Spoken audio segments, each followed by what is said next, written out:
welcome into the Split Loyalty Podcast. I'm your host, Cole, the diehard Kansas City Royals fan, and with me, as always, is my co-host, Garrett, representing the St. Louis Cardinals. This week is going to be a very fun episode as we start jumping into the predictions for the season, predictions for the different divisions. Obviously, I'm going to be very high on my Royals. See you in the World Series. Obviously, we are going to be punching our tickets early. But, see you in October, yeah. son. Let's jump right into the news. So, just broke either this morning or yesterday that Hunter Green is going to be out till mid-July. If you are an NL Central fan, that is great news for you. As long It's as you're great not news. Yeah, I was looking, in preparation for today's episode, I was looking at just what they have going on, and losing him for half the season is not great. It's horrible. You got to put a lot of dependence on Rhett Lauder to come up and be a guy. Yep. You got a lot of pressure on Chase Burns shows up all of a sudden, and these guys are. That team is kind of primed to make a run at the division title this year, I think. So we'll see how. We'll see how. We'll talk about it later on. Yeah, we'll get into it, but we'll see how this injury impacts their success moving forward. So. Yeah, and he's going to have an arthroscopic procedure to remove bone chips in his elbow, in his throwing elbow. So, doesn't sound good. Well, you get it out, and then you're good. Sure. Once you have one surgery, all the other surgeries no need to have those anymore. Doing procedures on elbows never is a bad thing for a pitcher, especially on your throwing arm. Nope. All right, next item on the agenda. I just wanted to talk really quickly. Just wanted to hit on it. Jazz Chisholm is hated worldwide. Nobody's happier than you. Nobody's happier than you. He is playing for the UK right now in the World Baseball Classic, and it was 2 nights ago. They were going against Mexico. And Jazz comes up, and he is literally the only player on their team that is getting booed when he comes up to bat. I was like, yes, Mexico is on our side. This all goes back to our WBC episode, but I don't know how Jazz Chisholm can play for England or Britain, because we just had the MLB The Show cover come out 2 years ago or whatever, and it was all about the Caribbean lifestyle, and he was the cover. Yeah. I don't understand. I think it's his mom's side or something. Oh, his dad's side's Caribbean and his mom's side's English. Mom's cousin's niece's girlfriend's ex-brother. Yeah. Yep. All right. But anyway, I just wanted to touch on that because screw that guy. Well, it turns out if you're a dickhead, you get treated like a dickhead. People don't like you. Shocking. Yep. And then other big news from WBC is Chechia's. They had a full-time electrician. Say his name. Go 5 innings. Say his name. His name is Andrej Santoria. I'm sorry. You did much better than I thought you were going to do. But he went 4 2/3 shutout against Team Japan, which Team Japan is supposed to be, the top dog in the tournament. So, for a guy second top dog, for a guy that was fixing some wires a couple weeks ago, that's pretty freaking good. And I mean, I'm not gonna toot my own horn, but if we recall to WBC episode, I did mention that it's always the most fun to see the milkman show up and just shove it. Oh, yeah. Milkman, electrician, it's the same thing. Yep. It is pure electricity to just see these countries go berserk for their guys. Yep. Unfortunately, they couldn't string together any offense, and like 2 pitchers later, Japan put up like 9 runs against them. So Unfortunately, they weren't able to topple them, but it's a great story. USA and Mexico played last night. Man, man, talk about atmosphere. I've seen some things on Twitter that's like it's just exhibition games. It doesn't mean anything. Dude, the crowd was rocking more than playoff games last night. Mm-hmm.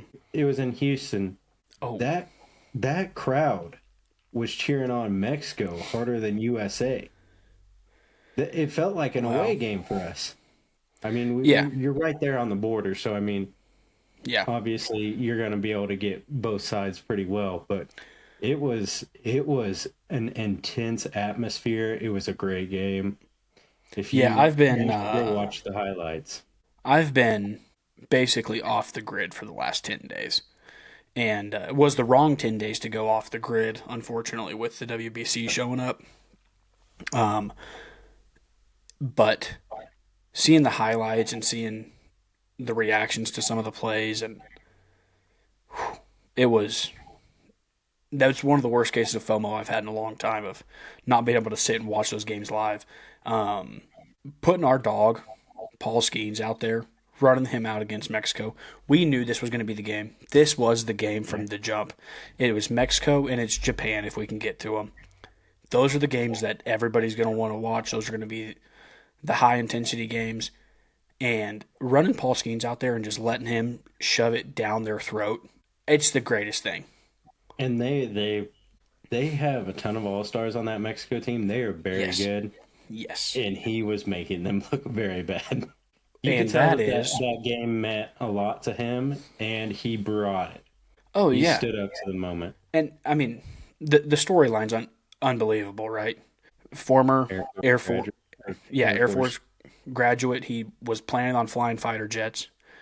Then he realizes, like, hey, I'm pretty good at this baseball thing. Let me go down to Louisiana for a little bit, see what I can make of myself. Starts dating Livy Dunn. That's a win. Then he goes on and gets drafted by the Pirates, and now he's top two pitcher in baseball. And then he shows up, and what WBC and all the things that I'm seeing from it is showing is that it doesn't matter what's going on around the world, around our climate right now. When guys get to strap it on and put their country across their chest, they're playing at a different level. It's not it's not just an exhibition game like like everybody makes it out to be. It's not like some dinky little tournament uh in the middle of the season where it's like instead of the All-Star game we're going to have four captains draw teams and Mhm. that's the All-Star game. It's not something dumb. It's a lot of pride's on the line and these guys are showing up to play. It's full electricity the whole time and I love it. Well, it was like Taipei is already eliminated to make it to bracket play. But if you take last in your pool, you have to re-qualify for the Mm-hmm. WBC. So they were sitting there fighting to try not to re-qualify so they could make sure that they're in it the next year or the Yeah. next time we have the WBC. And they made it. And these guys are full on tears, so excited that they were able to Yeah. do that. And it's like this is what it's about. These guys are freaking laying it on the line. You don't know these guys, but they just want to play baseball. They just want to have fun. Well, and like especially for teams like Taiwan and the Czech team and some of these other small places that don't have a huge showing in the bigs, like I can only imagine the pride that is felt getting to show up, step on a legit baseball field, play with the best in the world on international television when I mean nobody knows these guys. Like it's incredible. I can't even imagine. Like first of all, the nerves to be able to show up and actually compete and not just like piss down your pants. like you're stepping into the Yeah. box and you're looking at Paul Skeens or you're stepping in and it's Tarek Skubal or it's Roki Sasaki or it's like any of these guys, and you're like, these are the best in the world. And I'm going to sit here and I got to try to get a hit off this guy. Well, I'm going to give it my best go. And it's working out for some of these guys. It's crazy. Yeah, I don't remember exactly which team it was in Pool B, but Mason Miller came on to pitch in the ninth, and it was just guys were just throwing their bats out there. It was just like It's not fair. That guy's not fair anyway. Yeah. But no, the WBC is it's just a huge win. It brings so many more eyes to the sport every year. And it's like one of the few you're just reminded every time the WBC rolls around, it's like this game is exciting, but it's got to mean something. And then you get the casual fans, you get the people that don't watch baseball talking about it. Like Pat McAfee's talking about it. You're running it on ESPN. You're talking about it in Barstool. Like all of these people that are football first, and then they mention other sports here and there. It's like leading shows. It's like a main topic of conversation, which baseball can be that. Yeah, But exactly. That was actually something that I wanted to bring up in the news segment alone is ESPN put out some viewership numbers on spring training, and they said it's up 84%. 84%. yeah, and imagine what that number is if you don't have to go find where to watch the freaking games. No kidding. Like, if ESPN doesn't want to run it, you can find Fox Sports 2 will run spring training baseball. I promise. Yep. Like, there are other sport networks that you don't even have to put it on Fox, like the main Fox channel or FS1. You can put it on FS2. You can put it on ESPN2. But you got to give us somewhere to go watch this stuff that's included in the already existing subscriptions. Drive people to your platform. Give us a little taste in spring training. If you don't want to give the public like access to the regular season, I don't agree with that, but whatever. Like if you're not gonna let them be on ESPN or on Fox Sports where somebody can get to it, where on their already existing subscriptions, fine. But at least hang the carrot in front of their face for spring training and say, "Here, come watch these dudes." Exactly. So I don't know. This game is WBC just reminds everybody that it's an electric sport. It means a lot to these guys, and it just because you get to the dog days of July and August and it feels monotonous, and these guys are nursing injuries and they're not, showing up, and not everybody can be dropping bombs all day. That doesn't mean they don't care about this game. Like nobody plays harder than the WBC or the playoffs. Like those are the two hardest times people are playing for the game, and it shows because it's the most fun to watch. So,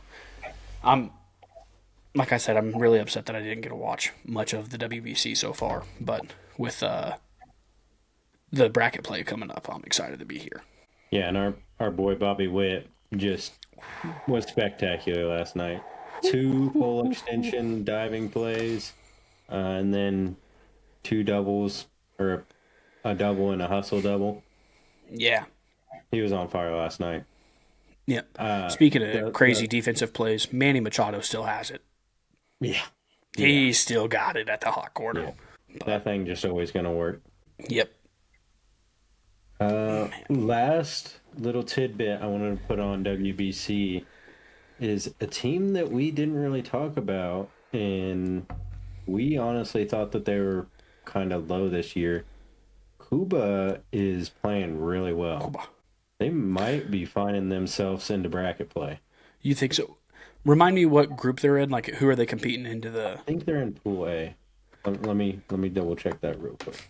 And that's with Puerto Rico, the DR, Cuba, Panama. Is Venezuela in that pool too? No way, right? It's Puerto Rico, Panama, Cuba, Colombia, and Canada. So it's up to Cuba and Canada for the. But Cuba has the tiebreaker, right? They just beat Canada. Did I see that? Beating Puerto Rico right now. Oh, 3-2, Ooh. top of six. Could Ooh. get interesting. It'll get a little interesting. Very Cool. interesting. Kool-Aid getting interesting. Canada and Cuba play tomorrow. So Do you have the that rest of the standings pulled up there? What are the projections looking like? Who's leading this thing? here's the standings. So Puerto Rico has clinched. USA, Italy, or Mexico could all make it through. Well, two of the three. One of them will go, but nobody has clinched yet there. Mm. Japan and Korea, they've clinched. They're done there. Australia put on a very strong showing. Another team that we were like, got a couple milkmen there, but they were really good. And then pool D, as we expected, Venezuela and DR are just molly-whopping everyone. Yep. Man, Puerto Rico showing up and playing the way they are has. I mean, I was down on them. I think I said that in the WBC show. I thought they were going to be a little down this year, but they get up for that country, man. They are exciting to watch for sure. And they got your boy Yachty coaching them, so Yeah, got one of that the best in the makes a biz huge there. difference. Yeah, you guys got two Cardinals legends coaching for in the WBC right now. Yachty is coaching for Puerto Rico, and Albert for the DR. Man, just think, it's not like we were almost ready for a new coach or anything. Shouldn't have gave that extension, I guess. I didn't even get to talk about that. That's all right. We can move past it. I'm sure you did it justice. Yeah, I talked a little bit about it. All right, on to more specific news. On the Royals base, Noah Cameron struggling.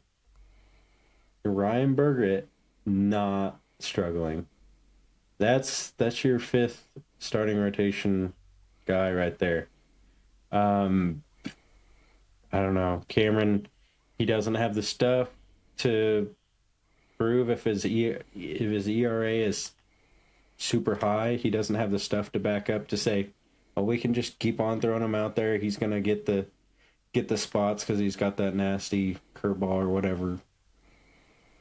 I'm a little nervous there, keeping Noah Cameron there. I think he's earned the spot to be there in the rotation to at least start the year. But if we keep this trend going, we got to have a quick trigger finger to move on to Burgett.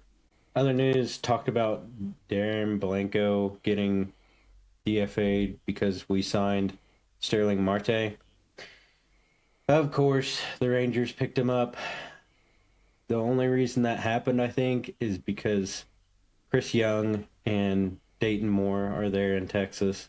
And they're both from the Royals organization, so they both have close eyes on those type of people. They know who to pick out when we drop, so bad luck there. Yeah, that's not great. He was. I know you and I were talking about it, off air, and you were not happy for a DFA, and I really didn't think that.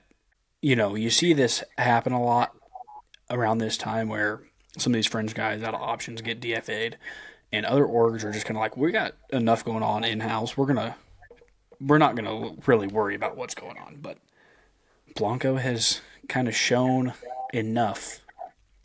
I mean, it's just tough. He's kind of at the short end of the stick, doesn't have options, and we have other guys that do similar things to his game.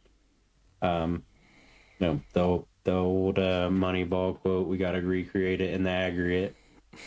Yeah, Usually don't talk about that for bench guys.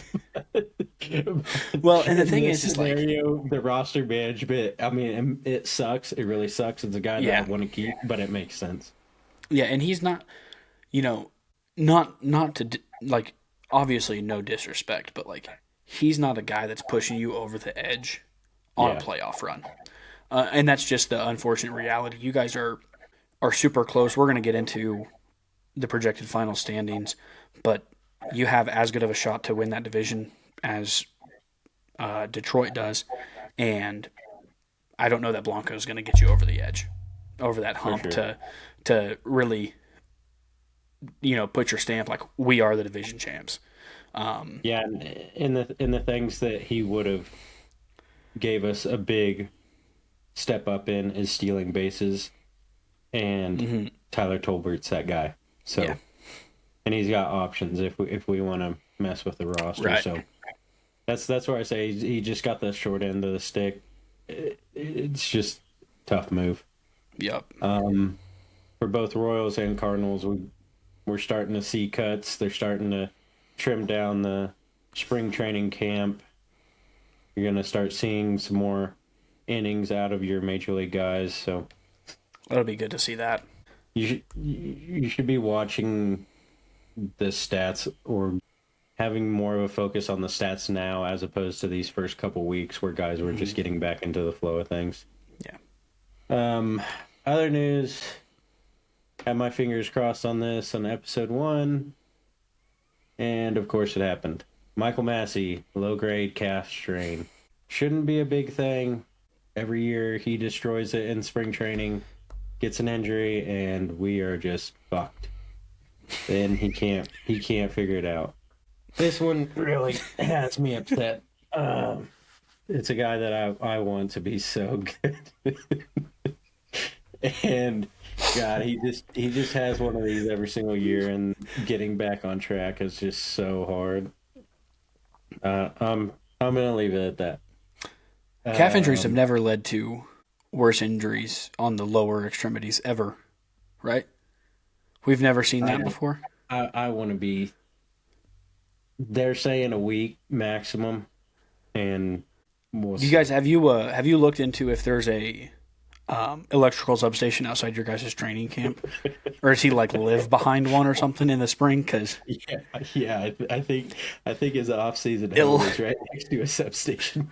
electrical substations are on the hot seat, dude.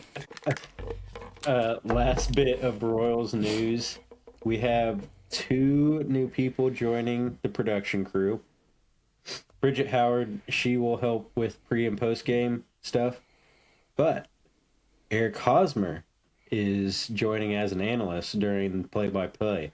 So that I'm very excited to see what Hos can bring to the booth. He's going to be electric factory. Every time he talks, he's a fun guy to listen to. Yeah, I'm excited to see what he brings to the booth. It's nice that it feels like when he left to go to San Diego and chase a bag, it felt like there was some animosity between him, the organization, the fans. Kind of there was like this tension, at least from like an outside perspective. And I think when he came back, whenever that was, and made like he came back and played banana ball in Kansas City, and then he kind of has made a couple appearances at the K for like ceremonial stuff, and he gets a huge pop every time. So I think a lot of that is has washed over, and it's exciting to have him kind of have some pride to be a Royal again and be in your guys' booth, because I think he's going to be very good. Yeah, I think he's been shouting for the Royals from social media the last couple of years. Great guy. Yes. But on to the Cardinals. Yeah. Yvonne, he's still nursing this knee injury. I don't know really what's going on. I hope this is more of a precautionary. We're just really easing him in so we can get 135 games out of him, whether it's behind the plate or at first base, in the outfield, at DH, wherever we're going to play him. I was seeing something today that he's still very intent on being an everyday catcher for us, and that's his main focus. I don't know that his arm can keep him behind the plate. Just unfortunately, like that's just the reality. He was getting ran on like it was no issue to run on him last year, and that's why we moved to Pages behind the plate, who can control the run game, has a little bit more of a defensive base to him. You can't do that with Pages or Pozo that are there that can do that job. Yeah. So hopefully this is just really taking it slow, bringing him up to the speed slow, so we have him for as many games as we can. Because the more if this spring training is any indication of how this season's going to go, boy, do we need his bat in the lineup for as many games as we can get it. We we glanced on it a little bit in the last episode, but jumping from the Royals stats to your guys' stats in spring training, let me tell you, Whiplash. as Get your someone neck brace. that's been on your side of the fence, oh my god, it felt so refreshing. Yeah. So the short version is we need to keep him healthy so that we can really have as productive of an offense as we can and not. I mean, we know it's going to be turbulence all season, but we got to have a couple people that can really maintain us and keep us going. And then moving on to Libby, man. This guy, breakout year last year, started slow in the spring. I think his first couple outings, he was just kind of mid, nothing really to write home about. But boy, has he turned it on. And just that big, huge curveball that he brought with him from Tampa, he's refined it. He's got it figured out. I don't know if before when, he was before his breakout, if he was really just telegraphing that pitch too much, making it obvious that it was coming, or tipping his pitches. But he changed something because it is electric and everybody's swinging, everybody's missing. Leading all the spring training with whiffs right now, that's huge. And that's a guy that we're going to put at the top of our rotation and say, you got it every fifth day. We're not jacking with you.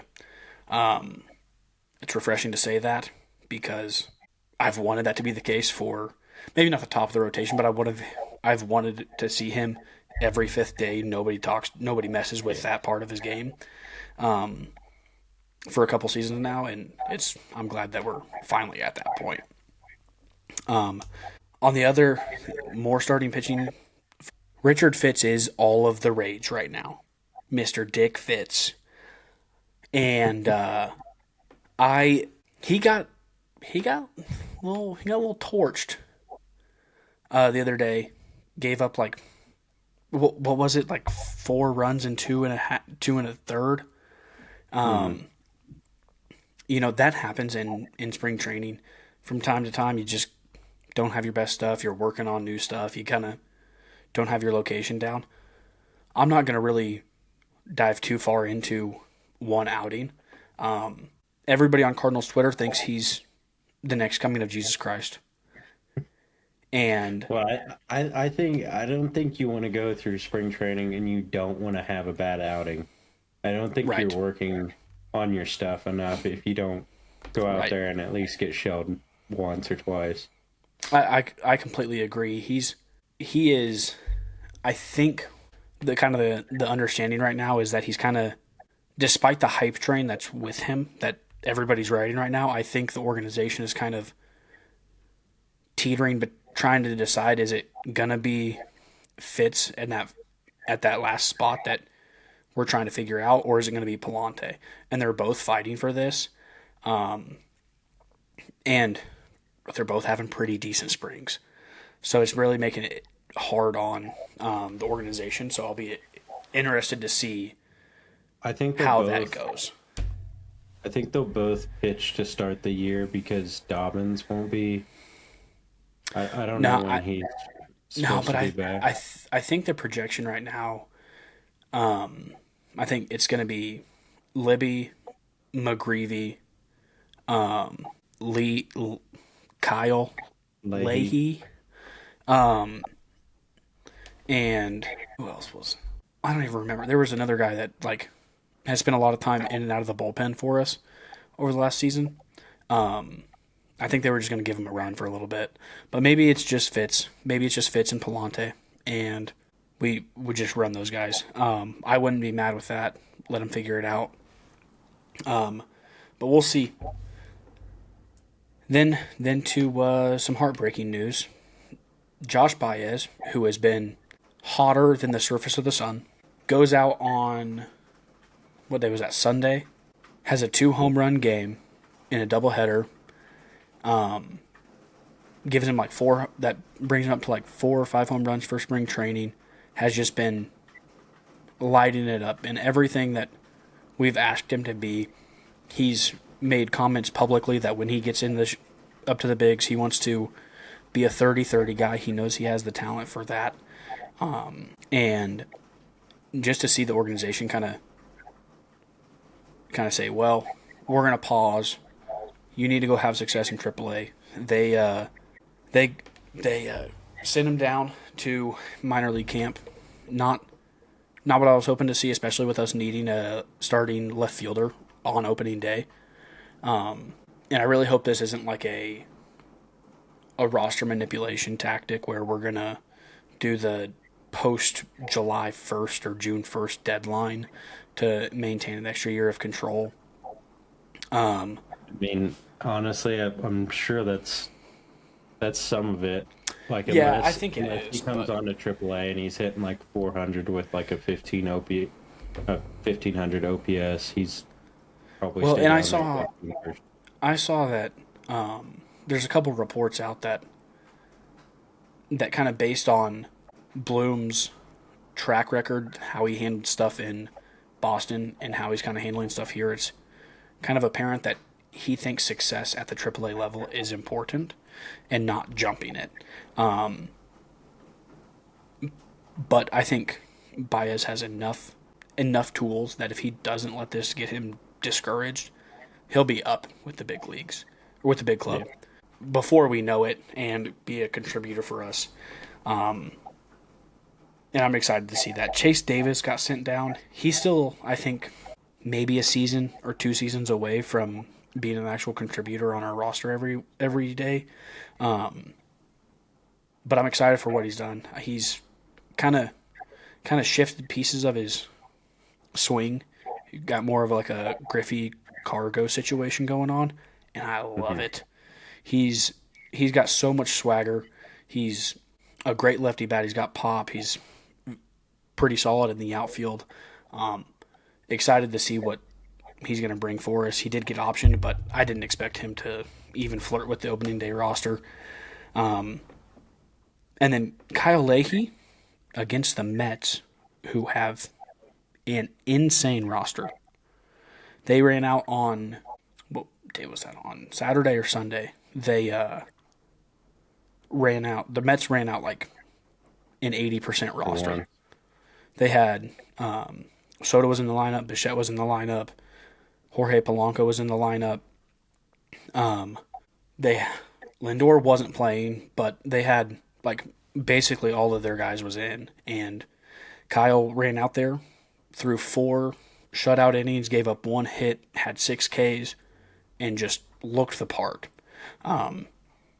Maybe he just had all of his stuff that day. Maybe the other guys were trying new stuff, but to be able to have that kind of production, those kind of games against that kind of a lineup, it's very intriguing. And hopefully we can keep that stuff rolling.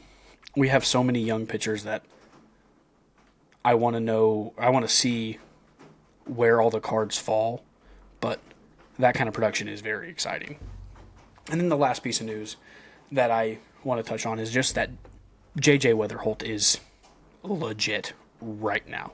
He's getting a little buzz about the NL Rookie of the Year. I'd love to see it. I'm not gonna go out there and stamp my name on that one, just because I don't know that we have enough success for him to win Rookie of the Year. Unfortunately, you got to win games to kind of have the notoriety and the public backing to win Rookie of the Year. But I think he can be this day one starting third baseman or starting second baseman for the big club and have success. He's been one of the most consistent players in spring so far, and if he gets optioned for anything other than like he starts this second half when the big league squads are really showing up and playing most of the game, and he starts having a bad time, if he gets optioned for that, I'm going to be okay. But if he continues the production and they do this roster or player management and roster control BS to keep a year of control over him, I'm going to be very upset. Because if he shows up on June 2nd and plays the last 3 or 4 months of the season and goes out and wins Rookie of the Year, we wasted that production in the first half. Yeah. Because we lose the eligibility anyway. Yeah. So it doesn't make sense to keep him down if it's only to save a year of control. So I hope he's in the bigs, but we will see. Alrighty, that wraps it up for our news. I was taking a look at the WBC page before I closed it out. Forza Italy. How's the 5-0. family? Huh? They're taking it to Team USA right now. 5-0. Love that. Who was starting tonight? Nolan McLean. Oh, we ran a 19-year-old out there. Of course. Yeah. I don't like that idea because we didn't clinch. Yeah, we're 3-0 right now, aren't we? Lorenzen is pitching his ass off for Team Italy. Are we 3-0? Royals legend. You and your Royals legends. I mean, Italy could clinch, and Mexico definitely has the runs scored over us. Well, we need them to lose. So if Italy wins today, and then Mexico beats Italy tomorrow, we're out. That's no good. And So Tariq the Skubal boys- just got sent back to camp. Skubal just said, coach called. Gotta go. Yeah, no, I'm not happy about that one. But yeah, it's the end of the fourth right now, so hopefully the boys can turn it on and give us something here. But on to our main topic. So we are going to break down That's interesting. the AL and NL Central rosters and put our prediction on who's going to win this thing, who's going to beat the over-unders that Vegas has on them. And yeah, probably have some hot takes. We've never had those. We've never said anything controversial. So we will start in the AL Central. So this is how Vegas has it so far. The White Sox are projected to win 67.5 games. Then next is the Twins at 72.5. Then the Guardians at 79.5. Then my Royals at 82.5. And then the Tigers winning the division at 85.5 games. What did they win last year? 96 or something? The Tigers didn't win the division last year. The Guardians did. The Guardians had like 92 wins or something like that. Tigers had like a 10-game lead in the division that they blew in September. It was insane. Yeah, that checks out. My Cardinals were already eliminated in June, so I had swiftly turned my focus to fantasy football at that point. So do you want to start with your standings in the AL Central? Yeah, I can go through my standings. That's fine. So my standings, I hadn't looked at what Vegas had projected any of these teams to be, what their final records were, what their projected win total was. I didn't look at any of that stuff. This was all based on how I thought the rosters were made, the players that are on those teams, and looking at kind of the production and based on coaching and all of the things that, my eye test and what the interwebs can tell me. So in last, Chicago's going to finish last. That team is a dumpster fire. I don't know how they have managed to F up what they have going on so bad, but holding on to Luis Robert for an extra season and a half when he was on an MVP run and they could have traded him for everything. Yeah. It's just such a crappily run organization that it just feels like they're going to stay down there for a long time. So Chicago's at 5 for me. I have Minnesota at 4. They got a lot worse this offseason. I don't know what happened, but looking at their roster, I was like, where did these guys go? Like, their pitching staff is going to keep them in games. Like, I don't think the gap between Cleveland and Minnesota is, at the end of the year, I don't think that it's going to be a far gap between 4 and 3. And I think it's just because Minnesota, if their pitching staff stays healthy, is going to keep them in the game. Like they have 4 starters that are solid, and then their bullpen is no joke. And then I kind of alluded to it, but Cleveland at 3 for me.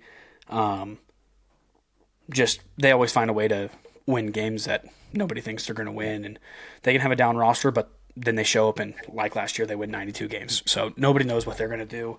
I have them at 3, but I wouldn't be surprised if they find their way into second place and kind of scare some folks. I do have Kansas City at 2, but it's a close 2. It's not like it's like a 1-game split, half a game split between them and Detroit. I don't, and then Detroit at 1. Obviously, I don't think that's there's not a wide margin there, and everybody's going to have a run of games where they're going to win a lot and they're going to lose a lot. So it's really hard for me to say Kansas City at 2, but I just look at the Detroit's roster, and I think the current roster construction is better in Detroit. It's marginal, but I think it is just a little better in Detroit. So that's how I have the AL Central lined up. I have no complaints if anybody wants to put Kansas City at 1, Detroit at 2, and if they want to flip Minnesota and Cleveland, I'm not going to argue with you either, but that's just kind of what I've put together. So, All right, I will give my take now. This will be fun. So in 5th place, I have the Minnesota Twins. No, dude. The Twins in 5th?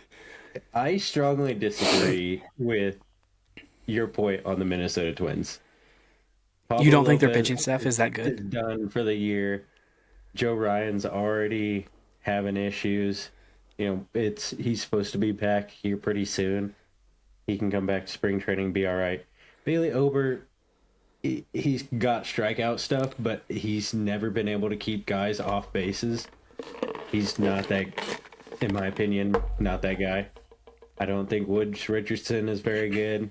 I don't think their pitching's that good. I think they are going to be way under, and I think they're going to sell Joe Ryan at the deadline, and they are going to be Colorado Rockies by September. No, dude. No. Buxton has forced their hand there, saying that he won't sign off on his non-trade deal. But I have Minnesota in 5th. I think we can start looking at rosters here and diving a little deeper into our opinions here. So let's start with Minnesota. The only guys that I like on this offense are Keishel and Buxton. Royce Lewis can't stay healthy. He's a dog when he's on the field, but I mean, we're what, 4th year now where he's pretty good, and then just can't stay healthy. Watch for Brooksley to have a breakout year as a second-year player. Brooksley, he's one of those guys. He could be that guy. Ryan Jeffers again. He could be that guy. I don't think so. No, Ryan Jeffers. Typical catcher. You're not paying him for his offense. I think you'll get a couple good offensive spurts, but he's had good offensive years though. Yeah, he had one good offensive year at least.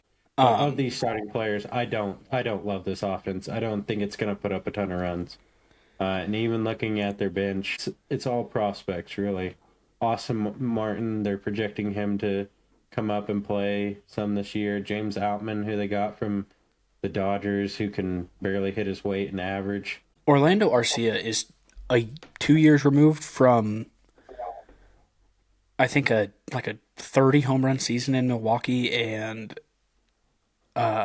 like almost a 300 average. I think if he doesn't do what he did last year, play for the Braves. I think last year, 2 years ago, he was with Milwaukee. Okay. Maybe you're right. You watch these guys a lot closer than I do, but so see, this is where I think they can either be last or they can be third. Is what does Taj Bradley, who came over from Tampa Bay, what's he gonna do? what's Mick Abel or whatever, however McAble, you spell yeah. his name, from Philly. He came in the Duran trade. What's he gonna do? These guys have a lot of hype to their name, but Yeah. they're just it's gonna be their first year with getting like 100% the reins at the MLB level. They're gonna struggle. I think that maybe next year they'll have a good year and they'll be better. But I think We'll Woods see. Richardson I'm is I'm hack. He mouthed off to the Royals last year in April, and then we There it shelled him is. for like eight There it runs is. after it. There it is. We That found guy it. sucks. We It's terrible. found it. Uh, no, I'm high on Taj Bradley. I was high on him in Tampa. Yeah, And me I too. like Mick Abel. I think he's going to be very solid. He was Again, very I think very highly I think touted. they're So I really think good pitchers. I think they're really good pitchers. It's their first year with a full workload. They're gonna struggle. This is what yeah happens every year. yeah. Even if one of them figures it out and pitches well, I still would probably have them in the last spot because I am high on this White Sox team. Higher in projections wise, I'm higher than what other people have them as. I mean So I don't know my what draw, you're looking at. well, I I got just the I got the White Sox at 4. So I'll say high, but like 72 wins. yeah, because dude, I mean, there's nobody on that roster who consistently has success at the MLB level. I I really like I Munetaka, I but Miguel Vargas, he's 100 years old. They're hoping to have him bring the old player coach over from LA. But I don't know, like Kyle Teal, he's supposed to be good, but he's young. Colston, very young. Who knows what he ends up doing? Um, Benny Biceps, he ain't nothing special. Mickey Vargas is 26. Settle down. Oh, I'm thinking of who's the other Miguel that is old that I'm thinking of? You're thinking of Miguel Rojas. Rojas, that's who I was thinking of. Yeah. But No. I don't know. I'm not high on this team. I think they're tragic. Mydroth was a big prospect last year and struggled, but towards the later parts of the year, he really turned it on. I thought he showed a lot of promise. Kyle Teal came over in that same trade from Boston. That guy is going to be a certified superstar. Colson Montgomery, I think same thing there. He played a good amount at the second half of the year. Last year, kind of struggled, but you could see the promise there. I think that's a lot of the guys here. A lot of those guys, I think they're in the opposite or a year past what the Twins need to go through, where they play some of these younger guys that just need time. Murakami, a lot of people were worried about signing him because he doesn't have a good average against fastballs. We've seen in spring training that doesn't seem to be the case. So Mickey Vargas, I think, again, young guy, I think having another year under his belt, actually having consistent play last year after being traded from the Dodgers, I think that's only going to help him. I think this team has the potential to win more games than the Twins do. I I mean, think I could their see it. starting staff is where the problems I've begin. heard of one of those guys, and that's because he pitched for the Cardinals. That's the only guy I Shane know. Smith was an all-star last year, not because he had to be because he was an all-star. Yeah, Not because one player has to 422, represent every team. 422 He was ERA, 128 WHIP. Yeah, 8 and I think 10. this is Really good. projection. I'll throw up the 2025 stats. 382. Not Yeah, bad for the team that he was playing on. No, but here let's run back to what Zips have. I think I'm just a little bit higher. I think this pitching yeah. staff will get better. They're super young I outside think of Fetty. the, Fetty's the going to thing, bring some veteran leadership there. yeah, the thing that I think is going to really hurt them with having such a young lineup in front of them is that the pitchers in your guys' division, same with our division, are no joke. Like, we might have the two toughest divisions as hitters, like the strongest pitchers in the division across the whole division in baseball, and I think that's really where they're gonna run into the issues. And maybe they do. Maybe the top side is 73 wins, like if everything goes right. But I mean, this could be a 52 win team again. Yeah, yeah.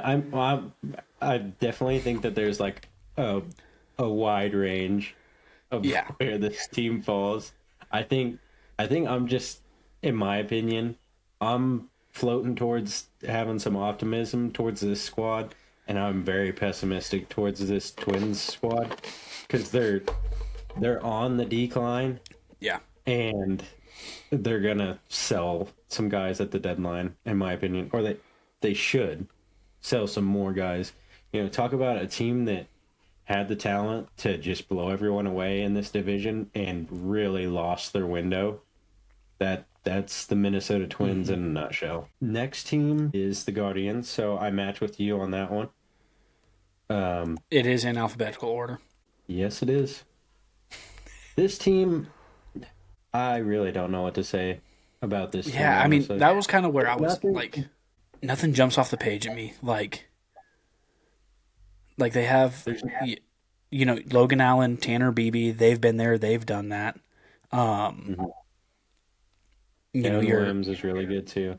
yeah, This this team can pitch. They've done it for the last 10 years where they always produce two or three pitchers every single year. They're just like the Brewers in your division, that they always have a starter that comes on that's just insane and nobody can figure out.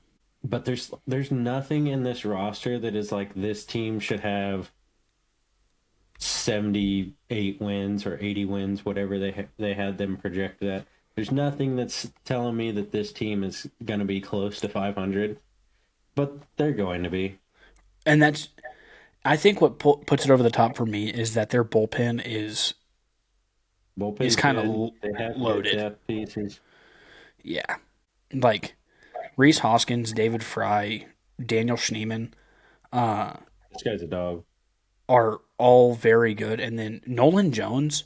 Watch out for him to be a starting center fielder for them or a starting right fielder for them. Coming over He from Colorado, he he is fell off. well. I think He he's got the fell off. tools, though. I think he's got the He's tools. got the tools, but he was with Cleveland last year, and it was a guy that I was watching closely too because I was like Yeah, watched him in Colorado days, and he was just an animal and just one and of those guys that maybe that's the can't figure Coors it out. effect, but I don't know. Austin Hedges will be a good defensive replacement on at catcher for him when Bo I needs think a they've got a solid roster. That's what's keeping them yeah. there. I think, yeah, they have good coaching. Do we think? Obviously, they know what to do with pitchers Yeah, because they either have really good scouting on who they're facing or how to scout them, how to pitch them, something because they know how to figure it out in pitching. Next team I have, I'm trying not to have any bias here. I really think Detroit is taking second. I I don't think that they have the better roster over Kansas City. I think that this team is due for a ton of regression.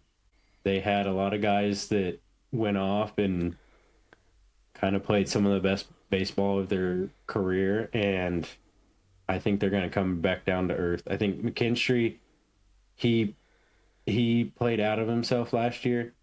Torkelson again, he figured out how to hit the ball again, and he was a staple in that lineup. He's going to regress.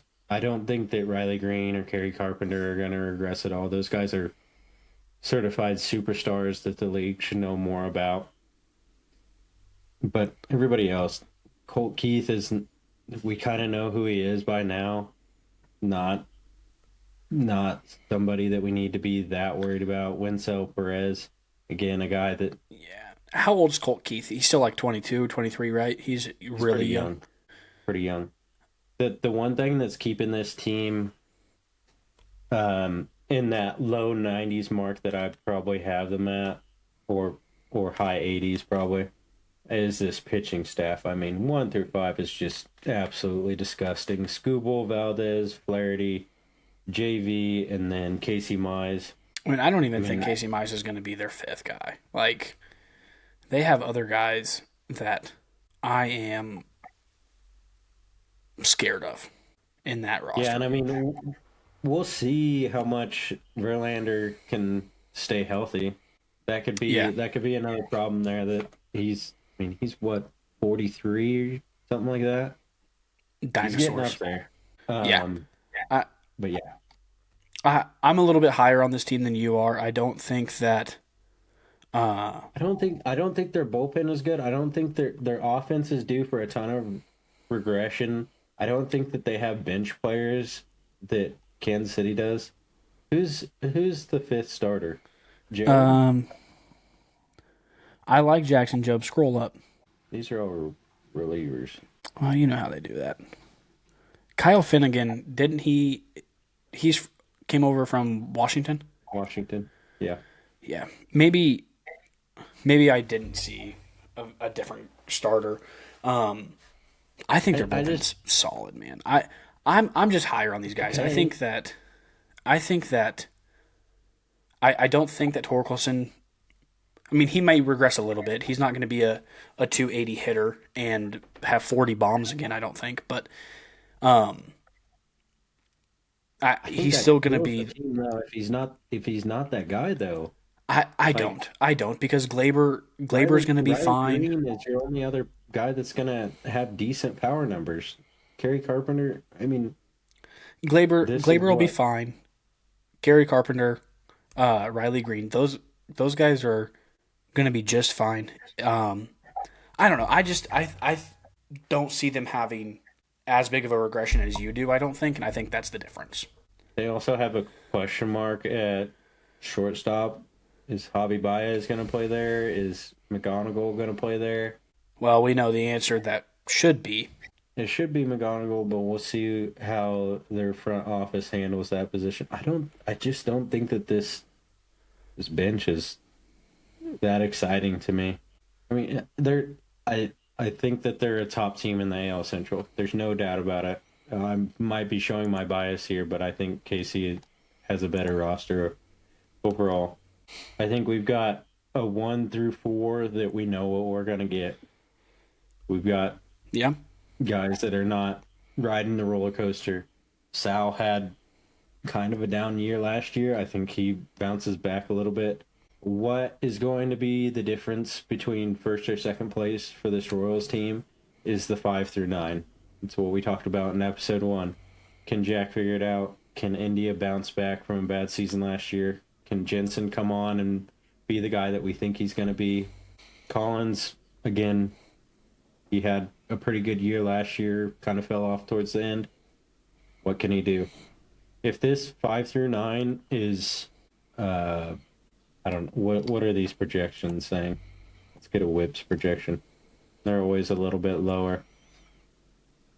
If Jack does this, I think we're in the sweet spot if Jack does because that, you're in a great spot. if he hits 250, I think he's going to have more bombs than just 20. I I think he agree. had 11 last year. No, that's too high. That's too high.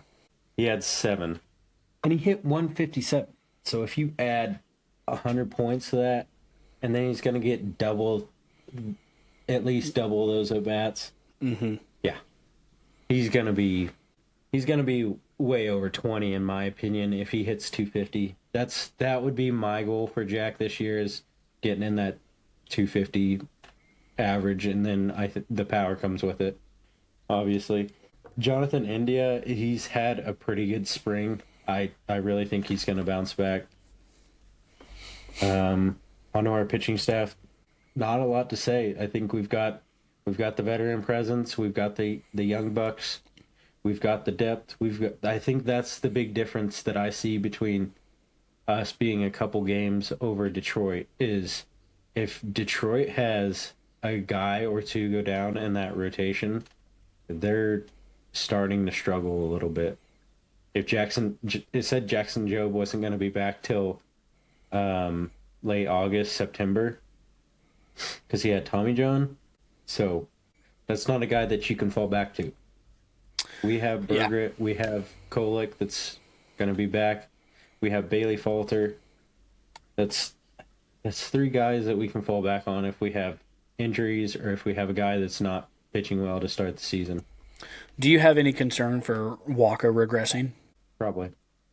He will. Because I don't know if... Because I think, Father Time just catches up with these guys, and, like, Michael Walker has been kind of an up-and-down guy most of his career. Like, when he was in St. Louis, it was, like, 3 years, and it's like, this guy's a Cy Young winner. And then it's like, what the hell happened? And he threw a ton of innings, so that's where I think the regression is going to be. Yeah. I mean, the ERA is like nothing to write home about. 3.87 is not. Yeah. Over 175 innings, though, that's, good enough. Yeah, that's what makes it good. I think that if he can be sub 4 in that 4 range, I'm very happy with that coming out of, in my opinion, he should be our 4 starter. I really think Lugo's going to bounce back from... How old is Lugo now? He's like 32? He's getting up there. I think he's older than that, I think. I think he's 35. Yeah. He's on that back end. I'm not trying to dissuade you, root for your boys. No, I understand. I just look at that and I see, there's always the question marks with Reagan's is electric, but is he going to be able to stay healthy for 30 starts? Hopefully. Is Walker able to run out there for another 170 innings? I don't know. Yeah, I think I alluded to it in episode 1. It's like, I think Detroit probably has a higher floor, but Kansas City has a higher ceiling for sure. Like, it's things don't even have to go completely right. We just have to get some things to roll our way. Like last year, we had all of the injuries, and we were still an 82-win team, and we were playing MJ Melendez and Hunter Renfroe for 3/4 of the season. Yeah, it's if we can get any sort of production in the outfield, that's gonna win us a ton of games. No, I agree with that. Like, very much that you guys that I agree with the statement that Detroit probably has a higher floor but a lower ceiling compared to you guys. And I think that's just where our rankings are shifting a little bit, is that I'm kind of ranking based on the floors where this team's like the worst case scenario for these teams, and you're kind of hoping for the higher end on this deal, which is okay. It's just not. We're just different on that side. No, I mean I recognize the ceilings and the floors of each team. It's probably where my opinion sways on each team. Of a lot of, did these guys have bad years? Do I think they're going to have bounce back type years? I think outside of Vinny P and Maikel Garcia, every guy on the roster could be labeled as a bounce back guy. Even Bobby Witt, who had he still had MVP vote type season. He even said himself that it was like a quote unquote down year. Yeah. But I think this bench here, it's a lot deeper than Detroit. Also, it's a lot more versatile than Detroit. You have to have Marte and Thomas in your starting lineup, right? Lane Thomas is going to platoon with Izzy. So depending on the righty or lefty, they're going to... Because Lane Thomas just destroys lefties. But then... I know that from my MLB experience. Yeah. I don't know what we're going to do with Starling Marte. In my opinion, he should be 2 days on, 1 day off type guy. But if you start doing that, then you're taking reps away from Collins, you're taking reps away from Caglione. If you say, put him in the DH spot, then you're taking reps away from Carter Jensen. It's like, I want the guy to play. I think he's going to be a solid bat, especially for us in the beginning of the year to have a veteran that's been here, been there, done that, and be able to be ready for the season. But I don't know. It's going to be tough to decide when to play him if there's not injuries or a guy that's slumping. Yeah, real quick, off topic. Jet Passon just tweeted that Italy is beating the piss out of USA 8-0 in the Oh sixth. no! Oh no! Oh, it's because Royals legend Brad Keller came in. Yep, that had to be it. We pitched McLean, Yarborough, and Brad Keller in a in a game to decide whether we clinch or not. It's great news. All right, Ebro. So over to the NL Central. As Vegas has it, the Cardinals line is 69.5 to come in last. In fourth place is the Pirates at 78.5. Then the Reds in third at 81.5. Then the Brewers in second at 84.5. And then the Cubbies in first at 88.5. So hopefully I'm not hurting any feelings here, but I am going to keep the Cards in last here.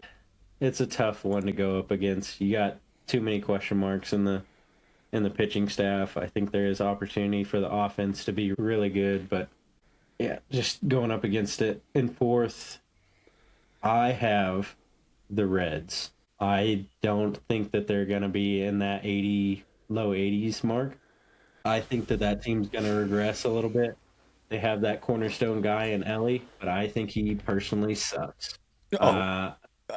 Okay, I don't know if I'm not going to say sucks. I won't say sucks. Okay. I don't think he's that good. I don't think I don't think he's as good as he gets hyped for, but I don't think he sucks. Okay. There's a huge difference. I don't think I'll let you continue, but I don't think he's like this top 3 shortstop in the league that he gets made out to be. No.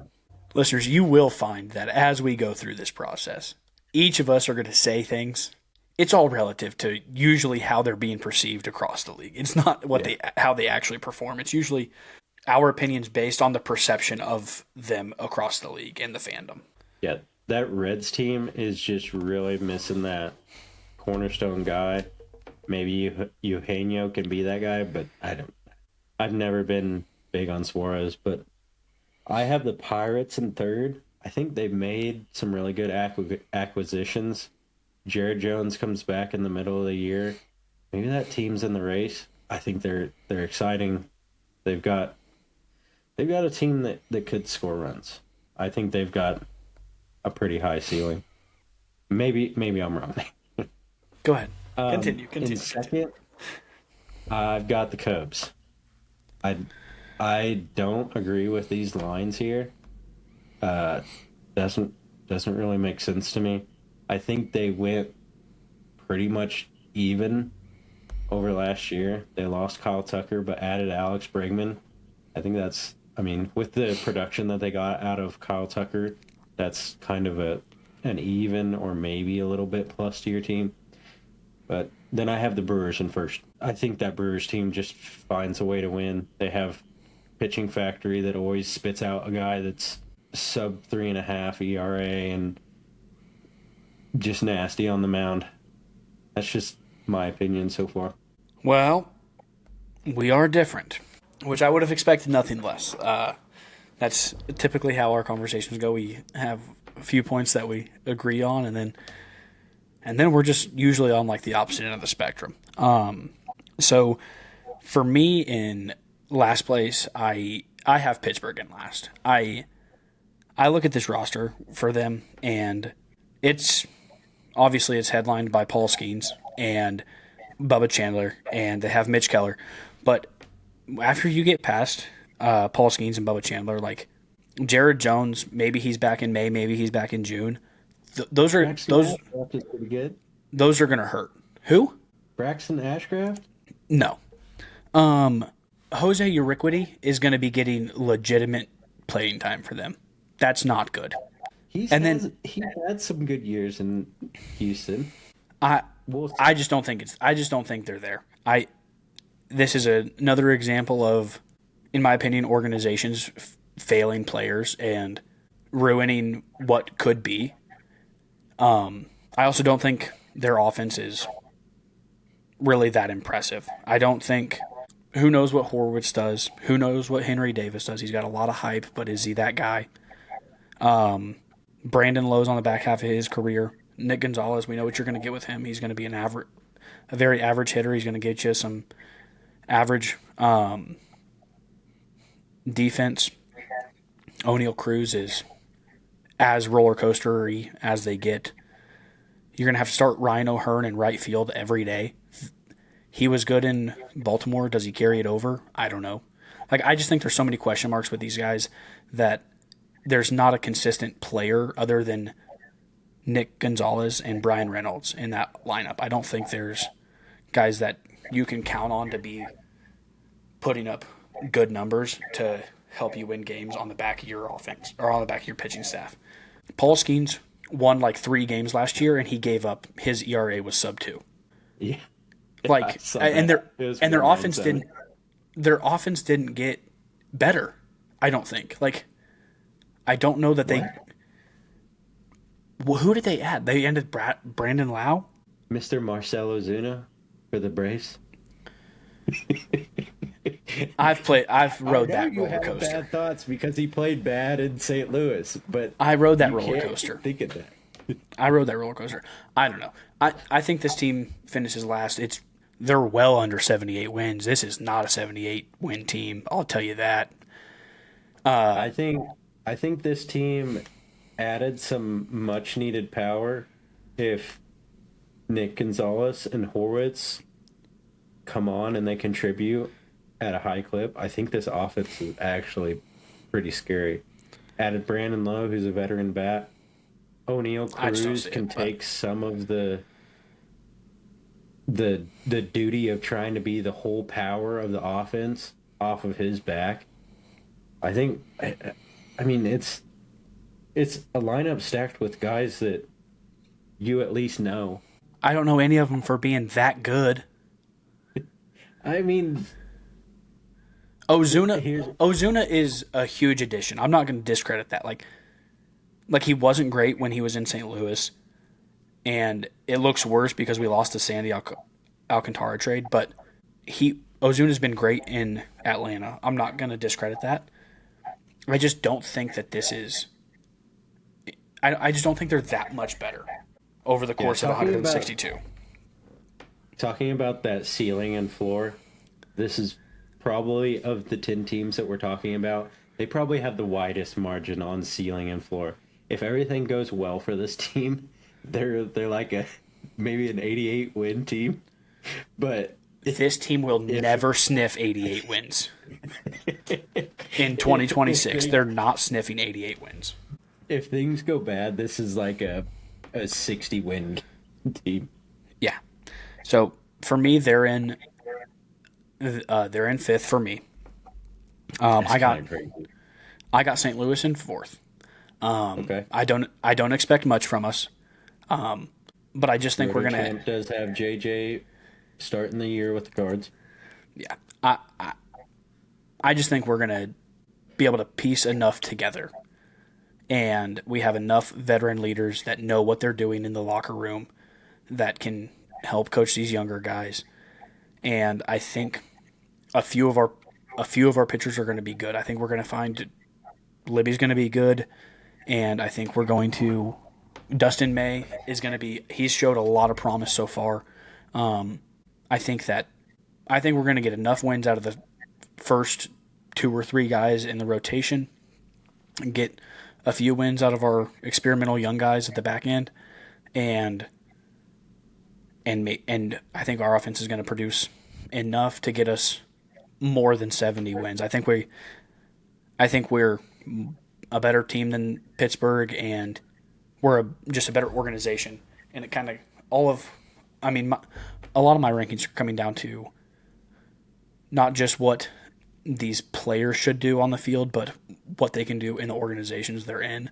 And I think a lot of this is Pittsburgh's going to fail more than we are as just an organizational standpoint. So I could have. I have us in fourth. I won't argue with that one. What do you got next? In third, I have Milwaukee in third. No, you don't. I have Dude, Milwaukee no. in third. No, you don't. Okay. No, you don't.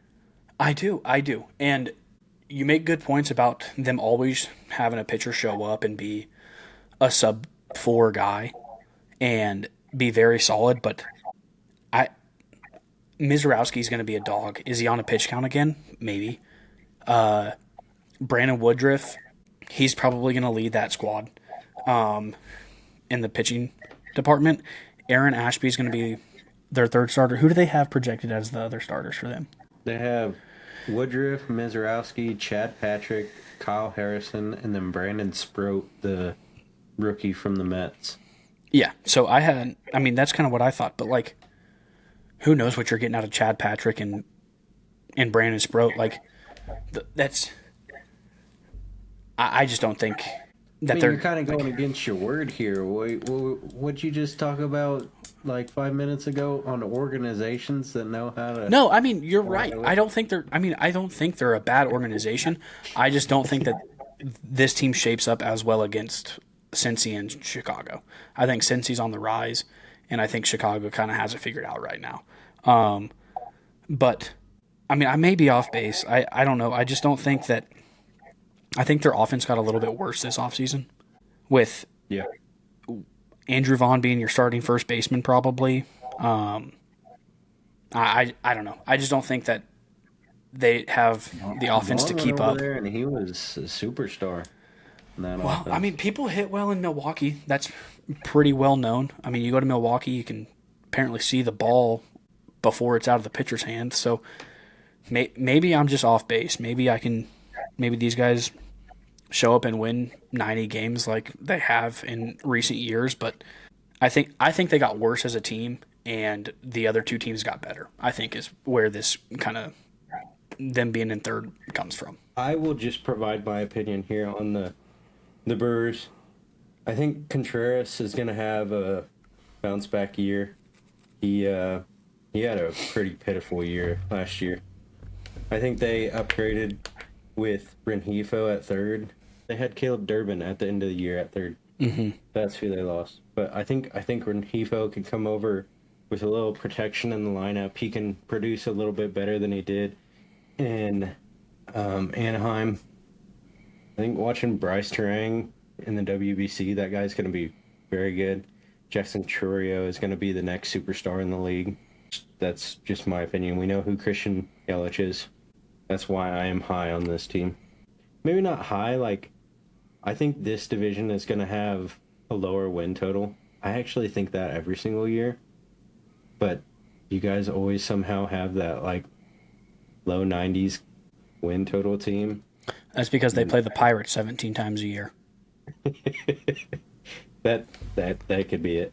I think this team is just. And then this year they're going to play the Pirates and the Cardinals 17 times each. So whoever wins the division is going to have an extra 20 wins on their roster that they wouldn't normally have if we didn't blow. So moving into second place, I have Cincy finishing in second. I like what these guys have done. I was looking at their roster and was honestly surprised at what I had seen. I hadn't kept up with all of what they had done. I like their pitching staff. I think it's good enough until Hunter Green gets back in July to keep them well within striking distance. And when he gets back, they're going to take off like a rocket ship if he's 100%.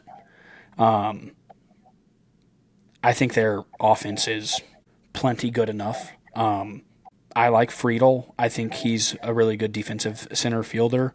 Brian Hayes coming over from Pittsburgh. It will be huge to have him. Matt McClain and Spencer Steer, very average guys, but they're going to get you exactly what you need from them. And Gino Suarez. I'm really high on Gino. I've always been high on Gino. He's very solid defensively if you need him out there, and he just had 43 bombs. My spot where I put this team a little bit lower was... Quite a bit lower. What are we going to get out of Ellie, and what are we going to get out of Sal Stewart? think South Stewart is Yeah. that guy that came on last year, and he raised some eyebrows for a lot of people. Can can he keep that going? Can he keep it going and be that fifth guy in that lineup that just smashes balls? I think you know what you're going to get out of Gino. You're going to get a low average, high slug guy that's going to hit 30 plus bombs Yeah. easily and be a staple in that lineup. But I don't think Ellie is doing enough for this team to be that high. Yeah, I think LA has more production this year because of the protection they brought in with Gino. That's fair. And I think their bullpen is very solid. Emilio Pagan, Tony Santillan, and Sam Mole are very solid pitchers out of the back half. So I think if they can have a lead going late into the game, which their pitching staff is going to allow them to do, or their starters are going to allow them to do, I think they're going to be able to close out games. Um, My I my other opinion on this team is I don't share your optimism for the starting staff.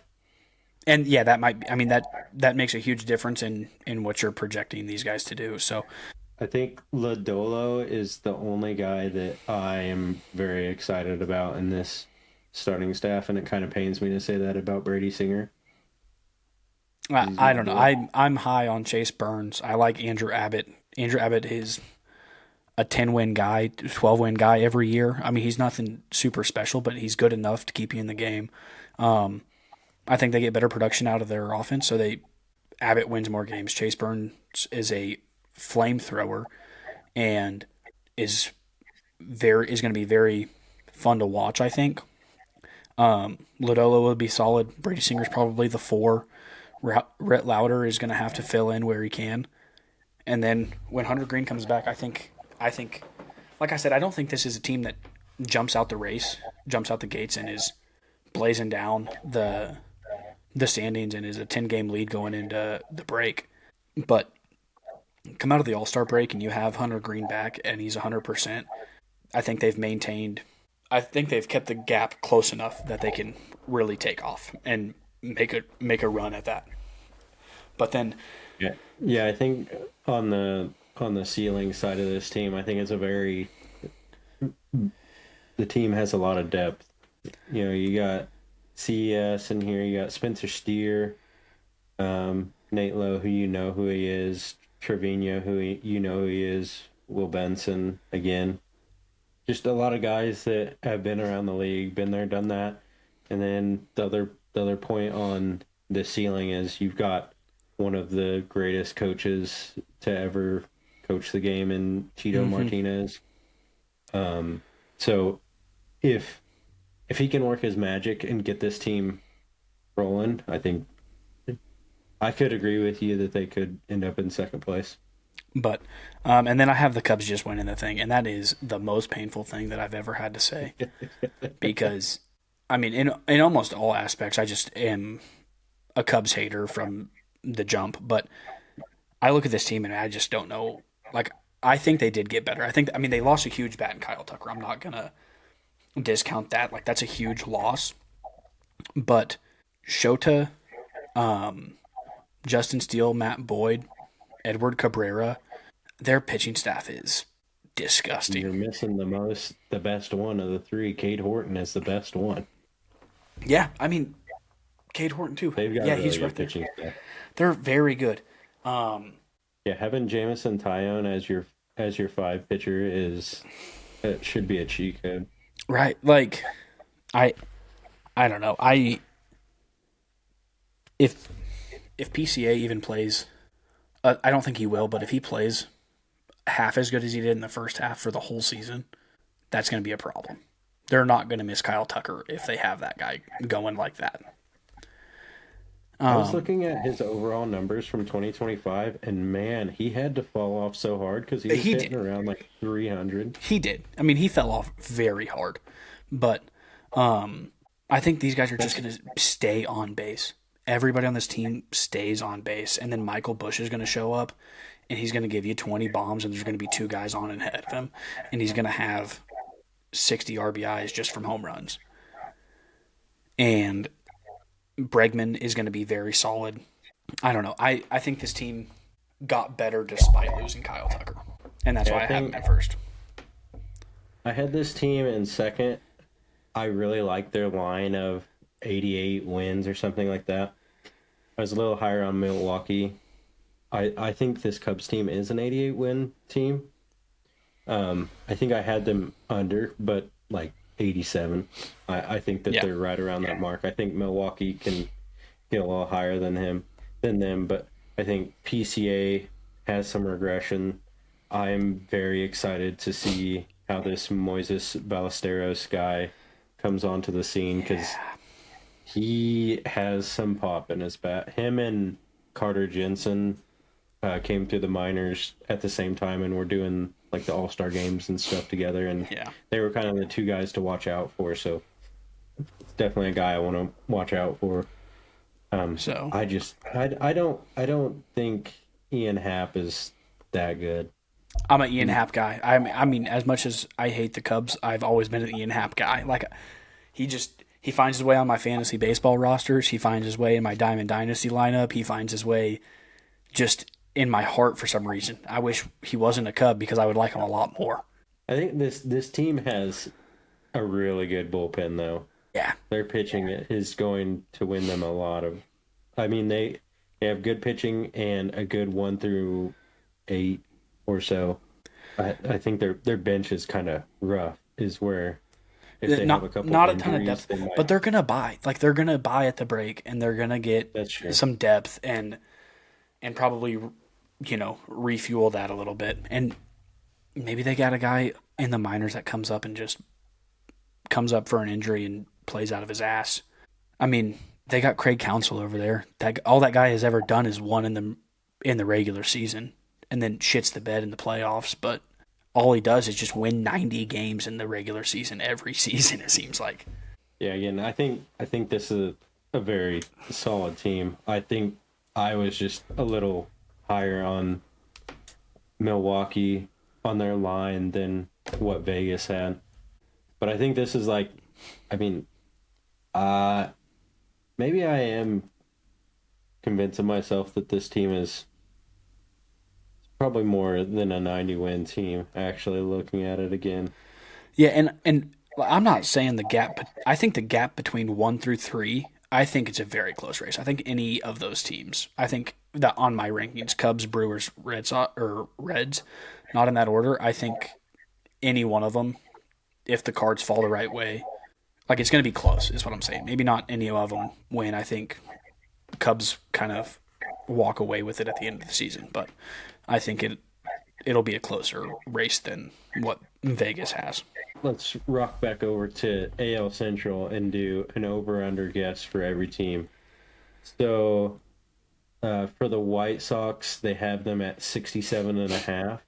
And I am going to go over, obviously. I gloated about them a little bit too much probably. And I'm hammering the under. I'm you're hammering the hammering under. the under. All right. And then the Twins, they were at 72.5. I am going way under that. 72.5. I'm going to go under, but I think it's close. I think that's a good line for them, personally. Okay. Guardians are 79.5. I'm going to go over. You're going over? I'm going to take the over. I think the top dog in this division is probably a 92 or 93 win team. So I think there's a lot of room in that for that third place team. This team gives me conflicts. I don't want to upset the baseball gods by saying the Guardians are not going to hit 80 wins. But I just don't see anything in their roster that's telling me this is an 80 win team. I'm going under. Then the Royals are at 82.5. I would put my second mortgage on the over. Yeah, I mean, this is a team that's had 82 wins with the roster that they had last year. Hunter Renfroe was playing for you guys every day. Yeah, I mean, I feel like every analyst can look at the roster and say we got better from last year. Definitely over. Then on to the Tigers, 85.5. I'm hitting the over again. I think both you guys and Detroit are sniffing around that 90 win, 92 win mark. Yeah, I'd have the Tigers in the high 80s, low 90s mark as well. Yeah. So, this is not betting advice. This is not gambling advice. Please, God, do not make bets based on what we say. You're not very smart. Over to the NL Central. The Cardinals are at 69.5. I'm taking the over. You're taking the over?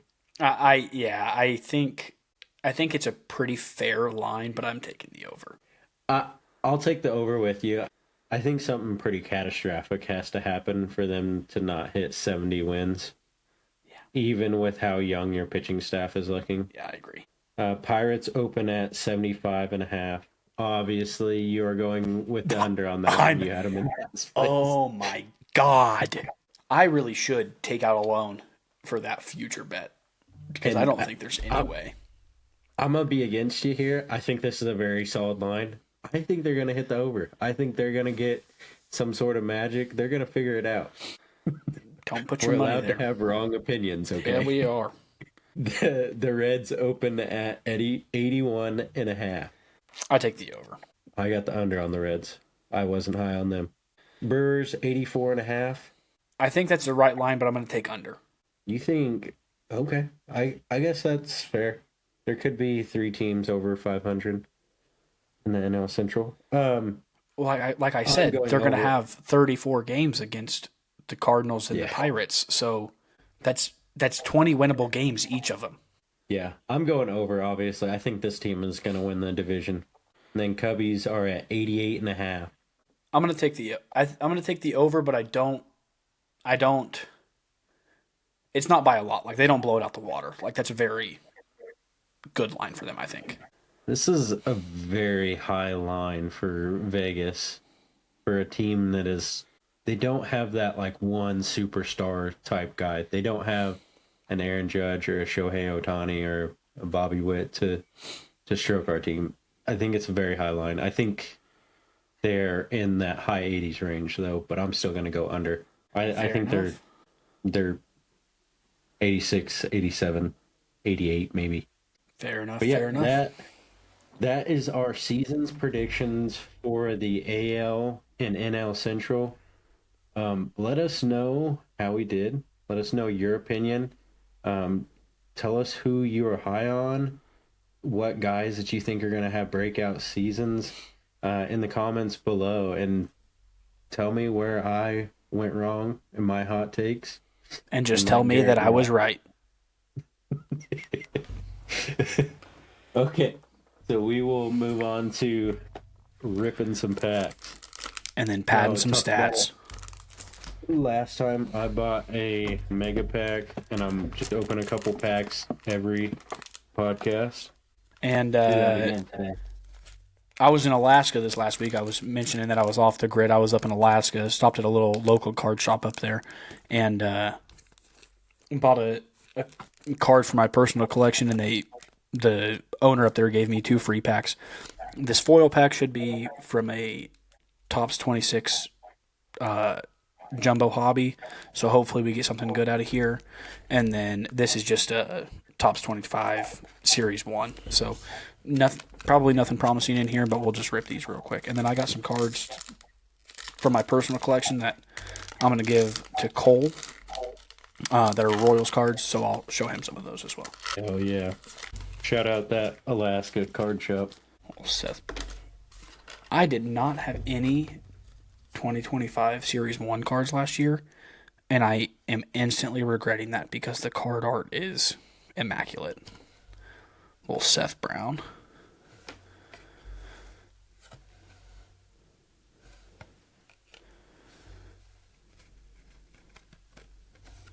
Tosh.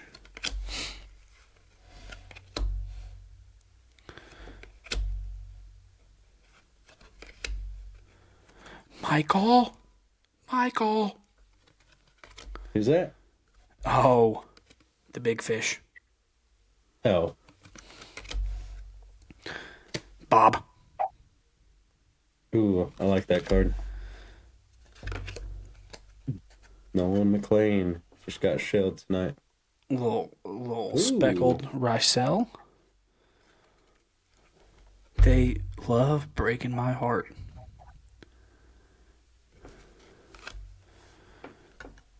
I got a Colby Thomas 91 series rookie card. Nice. Excited to see what that guy does. And then I've got a Bobbert on the Stars of the MLB.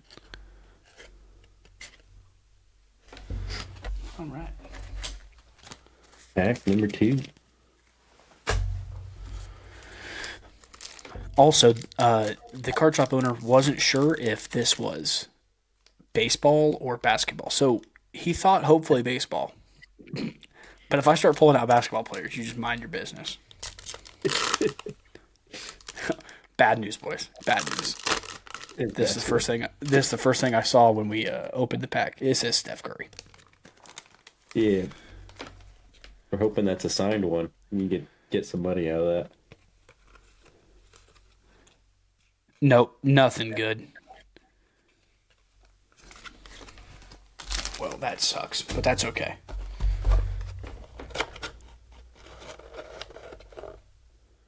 Was that Ryan McMahon? That's my dog. It was.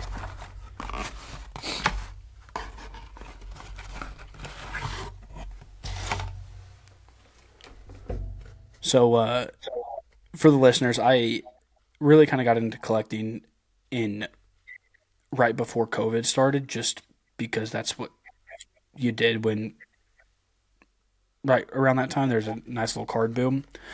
So a lot of these cards are from 2020 or 2021's season, or a little newer. And then I had also found a bunch of old wax packs from like 1982. I found a whole box of them, and so I ripped a bunch of those. So there's a bunch of stuff in here, and I'll show some of the highlights, but just got the staples, of course, for you. All these are going to be Royals, but some Salvies. Jackson Cower. Do you know what's the story with this guy? I got a bunch of these. We traded him for Kyle Wright, and then Gotcha. Kyle Wright was recovering from his shoulder, and then Coar blew up his elbow like 2 weeks later. Hell yeah. So Little Nick Prado, Bowman, okay. Little Bobby Bowman. Prado is also playing for the Rangers. So again, these guys know who to steal from our organization. Well, Topps Chrome, Jackson Cower, Emmanuel Rivera. Don't know much about that guy. He's playing for the Diamondbacks. Yeah. I was upset when we got rid of him. Got a little alternate Carlos Santana sepia color print. No. Just throw that one away. No, it's going right to you. That guy caused me so much heartache. Well, as he should. Oh, this one's gonna. This will tickle your heart right here. Got you the boy. Yes. Got you the boy. Yes. Put that one in a sleeve. Got you a little Mike Minor. Get you in your feels a little I bit. like here. Mike Minor. I mean, I think Jackson Cower was the most printed Royal that season because I have 1,000 of them. Well, Nicky Lopez. I love Nicky Lopez too. More Carlos. Nothing to shout home about my 4-packs. A little Adalberto. Yes, dude. Look at the card art on these. The Heritage packs. Michael Taylor, Benintendi. Oh, little baby boobage, dude. Baby boobs. Dude, even right now, he just looks so young. And then, you know this guy? Ivan Castillo? Who? Ivan Castillo. This is 2022 rookie. No. Second baseman. He looks familiar now that I'm looking him up. And then you got a little black and white stadium chrome Salvi getting the splash. That one's sick. That one is sick. And then a little Michael Taylor. Topps Chrome. And now we'll get into some of these old heads here. That guy never made it to the bigs. Little Dick Hauser. Who? That's the coach, Dick Hauser. Okay. These are old. I know that one. These are old. I won't go through all of these, but Luis Aquino, you don't know that guy. Nope. You start ripping cards from the 90s, and I'm not going to... These are 80s, big dog. 80? Well, 80s. We should have some guys that I know because 85 is the World Series. Saberhagen, George Brett. Yeah. Yep. Gary Thurman, Tom Gordon. Tom Gordon was an all-star rookie in 1986. Oh, yeah. Tom Gordon. Shout out. Luis de los Santos. That name sounds... Oh, check this out. I can't read it. Georgie Soler. Soler? Ooh. Yeah, just a bunch of guys I've never heard of. And then I got a couple of big ones for you over here. This guy's got a special place in your heart. This is a gold numbered to 2021. They do this every year on the Series 1. They'll put gold alternates in there. A little Greg Holland for you. Ooh. Numbered to 2021. And then this one's really sweet. If it was numbered, I probably wouldn't give it to you, but it's not, so I will. But that's your boy right there. No, is that Bobby? Oh, that's Bobby when he came up. Yeah, I was looking at the number. I was like, is that a Hunter? No. Not Renfro. Hunter Dozier. No. Bobby with this Bowman Chrome Sapphire pack. That is a cool looking card. Yeah. Is that a rookie card? It's just Bowman Chrome. So the Bowman Chrome series feature a lot of like prospects. I was gonna say because it was. I think that was a spring training jersey. Yeah, this is before his rookie debut, but after his pro debut. So this is 1 year after, or not 1 year after. 2 years after his pro debut. Has his 2019 minor league stats: 37 games played, 1 home run, 262 average, 354 slugging. So that's all for you, big dog. I went through like 80% of my collection. Found all those. I appreciate it. Get those over to you. And now, for everybody's favorite part where we both look like idiots, time to pad some stats. Time to just lose all of our credibility as ball knowers. We got WAR, and then we got the Cardinals for 2025, and we got the Cubbies for 2020 to 2025. We got the AL East 2010 to 2020 at second base. Primary? Or just any... It doesn't specify, does it? What was your question? Primary second base, but it doesn't specify. Listen, this Statpadgame has... Their qualifications is nothing, so I'm sure it's like if you played an inning at second base, you get it. Yeah. But, second National to League last year second base. A National League second baseman, 2015, 2025. And then NL East 2012 WAR leader. Yuck. So you're going to be put on the spot here. Who led you in WAR last year? Defense plays so heavily into WAR. I think it's probably... Donnie? It's got to be Donnie. Well, pause. Mason Wynn got a gold glove, brother. No, I know. It's Donnie or Wynn. I just don't know which one. I think either is a fine answer. Which one are you leaning on? You're the Cardinals guy. You get a pick. Let's go Donnie. Bang. Do we hit it? Wilson. Yep, we did. 2.7 WAR. God, we fucking suck. That's not very good. All right. We're out the gates. Cubbies Cubbies 2020 to 2025. What year was the Patrick Wisdom year? I don't know. We didn't look it up after the first one that we did. That we should have done that.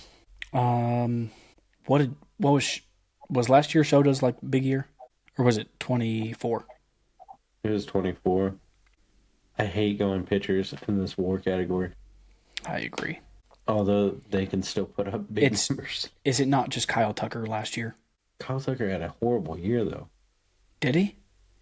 Yeah, he hit like 230. MLB The Show didn't reciprocate that into the game. Nope, they didn't. When's the last? Go ahead.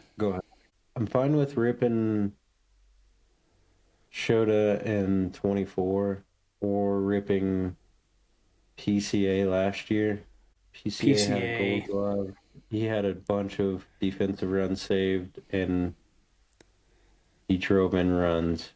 Yeah, we'll take PCA. I hate that, but that blue-haired bitch. I feel like we're missing someone very obvious on this. I do too, but I don't have 6'4". Nico Horner last year. That's that. Oh, there's your boy. That's who we were missing. We were only off by 0.2 WAR. That's good. That was a good answer. All right, second baseman in the AL East from 2010 to 2020. Cano it's or Pedroia? Yeah, those are the only options really. 13 Pedroia or like 2012 Cano. I can't even think of another second baseman from. Well, I mean, Brandon Lowe came on in like 2018. I don't think he's had a great WAR season. Pedroia played defense, which Cano really wasn't doing with the Yankees. So this would be my guess, at least. I'm good. Rip it. 6.1. Oh, 95 percentile? Oh, you gotta be shitting me. What year? We missed the year. Pedroia was 2011 would have been his highest year. What was Cano's year? Cano in 12 and 10. He had 8.4 and 8.1. 8.4? That's pretty crazy for a second baseman. Ben Zobrist. Oh my gosh. Okay, I'm still happy with that one. We still got a 6+ WAR on that one. National League second baseman. From 15 to 25? Mm-hmm. I mean, we know for sure we have a 6.2 in there from Nico Horner last year. Oh, true. I feel like there's been better years. Ketel Marte. Which year though? That's my problem I'm having right now is I don't know which year he was just an absolute animal. What year did they go to the World Series? 23? I think. Yeah, because it's been Dodgers back-to-back, so it had to be 23. Ozzy Albies is in there too. Yeah. I don't know which year though. That's my problem with Ketel and Ozzy Albies is they've had some ups and downs. I think those are both better options than Nico though. Okay. Which one do you want to do? Eileen Ketel, like 2022. I mean, that's just a shot in the dark. I have. Putting this one on your back. You ruined the perfect run. You ruined it. You soiled it. Oh my god. Mookie Betts. Come on. Ketel, his year was 19. Baez with the Cubs. In 16? What? Baez in 16? Baez in 18. He was playing second base in 18? 24. Yeah, when he went over and played with the Cubs with when Lindor was playing. Wait, what? That's the Mets, big dog. No. That would have been that. Why didn't you? That would have been Starling Castro playing short, and he got pushed over to second when he came up. When he came up and when Javi came up, he was a second baseman because Starling Castro. All right, you blew it. I did. We're putting that one on you. Yep. Hand up accountability. All right. NL East for our last one in 2012. Get in your bag. So immediately, when did Jimmy Rollins stop playing? Who is that? Oh, Giancarlo. And he wasn't there in 2012, right? His rookie year was 2010. But he wasn't that early, I don't think. My brain goes to like Ryan Zimmerman, Jason Worth. Jason Worth was a name that I had in my brain. Was Ryan Howard still around in 2012? Was he doing it? He was still around, I'm pretty sure. He was around till 16. So he still should have been. What, was he the cover athlete of MLB 12? Maybe. That actually doesn't. Was he 12 or 10? Maybe it was 2010. No, he was 8. He was 8 because that's the year that they won the World Series. I'm trying to think of Mets players. David Wright. Yeah, I mean, I'm not going to be able to find a Mets player in my brain. What was the Cespedes year? Was that 2012? No. That was like 2014. Feels like it shouldn't be that one. 2012 was his rookie year. He played with Oakland his rookie year. Yep, you're right. I'm kind of... Who else was on that Mets team? I'm just drawing blanks on everyone on that team outside of David Wright. So we got... I think David Wright's a better answer than Jason Worth. I agree. I don't think Jason Worth is going to have the defense. No. Ryan Howard. Ryan Howard Howard certainly doesn't have the defense, but he played first, so you can kind of get away with not having it. If he hit 40 bombs, that would for sure make up for it. Z-Pack, I don't like over David Wright. I think he was like a first or second year player in 2012. Nope. Zimmerman would have been right in the prime of his wow. Yeah, career. you're right. Still don't. I don't love it. He was just kind of a very consistent guy. David Wright would have been in the prime of his careers, but are we getting a year that he was hurt? Did Jimmy Rollins win MVP that year? Did Jimmy Rollins win an MVP? I'm pretty sure he did. Played till 16. I remember him tapering off pretty hard, though. He was not good those last couple of years. Who are you leaning towards? For me, it's David Wright or Ryan Howard. I lean Howard just because he was so freaking good. Like he basically is Robinson Cano of first baseman. I'm gonna overrule you since you already fucked it. Yeah, that's a reasonable thing to think. Nice! Bang, bang, bang, bang, bang. Nice. Wow, that's a really pretty board other than 2020. Tell Martin 1 year that he was bad. Idiot. What idiot? Who else is on that leaderboard for the last one? Michael Bourne. What the fuck? R.A. Dickey. There you go. No, you had it. You were wrong right there. one. Wrong one. Gordon Zimmerman. That's the pitcher. Yeah. Jason and your Hayward. favorite player. Kill me. Just to appease me, let's look up what Ketel Marte's wars over the years have been. Oh, that was definitely his worst year. Here's Ketel Marte's baseball reference.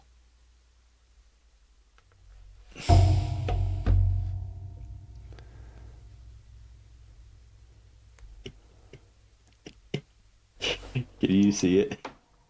Hold on. I just chose the worst year. Yeah, the worst year. Wow, I just chose the worst year possible.